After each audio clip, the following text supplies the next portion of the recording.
নমস্কার বন্ধুরা, রিপাস গার্ডেন আপনাদের আজকে নিয়ে এসছে নার্সারি ভিজিটে। এই নার্সারিতে আসলে পরে সব পাগল হয়ে যাবেন। কি নেই এই দাদার নার্সারিতে!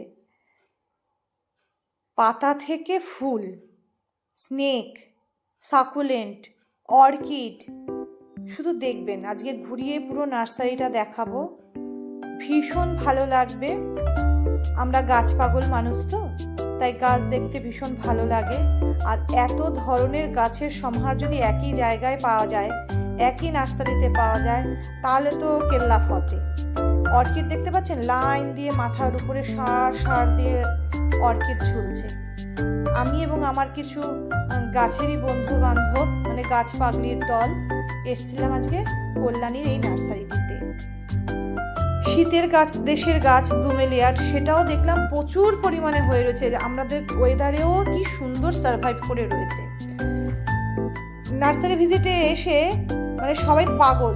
আমার বন্ধু বান্ধব যারা এসছে, গাছ পাগলের দল বললাম, তারা একদম দেখে পুরো পাগল। বলছে এখানেই থেকে যাই, এইখানেই একটা ঘর বানাই, এইখানেই থাকি, এদেরকে রোজ দেখতে পারবো, এরকম দশা।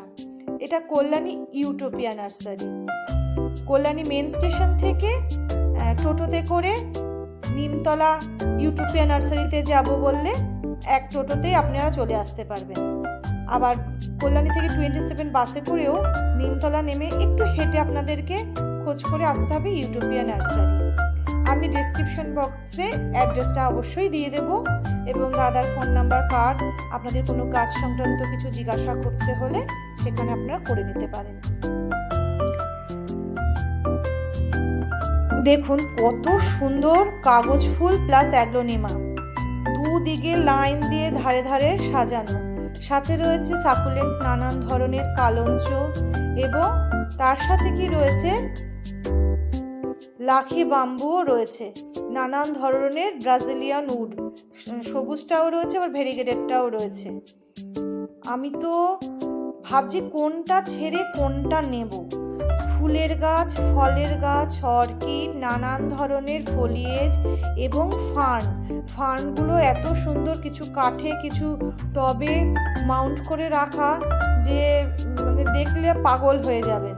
এত বড় বড় হেলদি ফার্ন, মানে বিশাল সাইজ, মনেই হচ্ছে যে অনেক বছরের পুরনো। এগুলো হচ্ছে সব ফলিয়েজ বলতে variegated monstera, variegated Peru, variegated beauty, variegated fellow, নানান ধরনের ভেরিগেটেড প্ল্যান্ট কিন্তু এই দাদার নার্সারিতে পাওয়া যায়। এগুলো হচ্ছে অ্যান্থুরিয়ামের ভ্যারাইটি, অ্যান্থুরিয়াম ট্রাইকালার থেকে হুকারি, সব কিছু রয়েছে। এছাড়াও রয়েছে বেগুনিয়া, আর তাদের যা সাইজ, যা সুন্দর তাদের গোছ, সব পাগল করার মতন তাদের রূপ, তাদের পাতাগুলো দেখলেই আপনি পাগল হয়ে যাবেন। আমি তো দেখছি আর ভাবছি যে কত মানে ধৈর্য ধরে এই নার্সারির দাদা এত সুন্দর গাছগুলোকে পরিচর্যা করেছে, এবং এক একটা গাছের জন্য এক একটা মিডিয়া এবং তার সঙ্গে তার পরিবেশ। কোনোটাকে রেখেছে গ্রিন নেটে, কোনোটাকে রেখেছে ব্ল্যাক নেটের তলায়, আবার কোনোটা রয়েছে বড় গাছের তলায়। আর এত সুন্দর অ্যান্থুরিয়ামের বড় বড় পাতা দেখে আমি পুরো পাগল। মানে আমি এত বড় পাতা অ্যান্থুরিয়ামের দেখিনি। আর তেমনি গাছের হেলথ, সব একদম মনে হচ্ছে যেন তর তাজা, এবং খুব মানে একটা জায়গায় একটা গাছ না, একসঙ্গে 3-4টে মিলে একদম বুশি হয়ে রয়েছে গাছগুলো, অ্যাগ্লোনিমাগুলো, অ্যান্থুরিয়াম, সব মানে কোনো গাছ লেরি লেরি মতন এরকম নেই, মানে ঠ্যাংঠ্যাঙা গাছ আমি একটাও দেখতে পেলাম না, সব দেখলাম একদম হেলদি গাছ। এবং সব থেকে বড় ব্যাপার হলো প্রত্যেকটা পটেড, মানে আপনি যদি পটেড গাছ কিনতে চান তাহলে পটেড গাছও কিনতে পারবেন, একদম যে গাছ যেই মিডিয়ায় হবে সেই মিডিয়ায় তৈরি করে রাখা রয়েছে। আবার আপনি যদি গ্রো ব্যাগে গাছ কিনতে চান সেটাও হবে, সেটাতেও কিন্তু মিডিয়া যার যেটার প্রয়োজন সেই মিডিয়াতেই, ওই এক ঢালা সব মাটি দিয়েই তৈরি করা না। এই যে বেগুনিয়ার পাতা, সেই পাতাগুলো বসিয়ে বসিয়ে তার থেকেও চারা তৈরি করছে।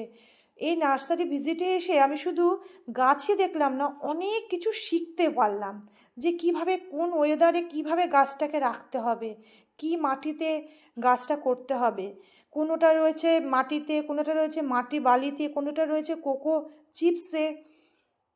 ভীষণ সুন্দর, অনেক অনেক কিছু শিখতে পারলাম। তাই আপনাদের সঙ্গে সেটুকুনিও ভাগ করে নিলাম। ভালো থাকবেন বন্ধুরা, টাটা।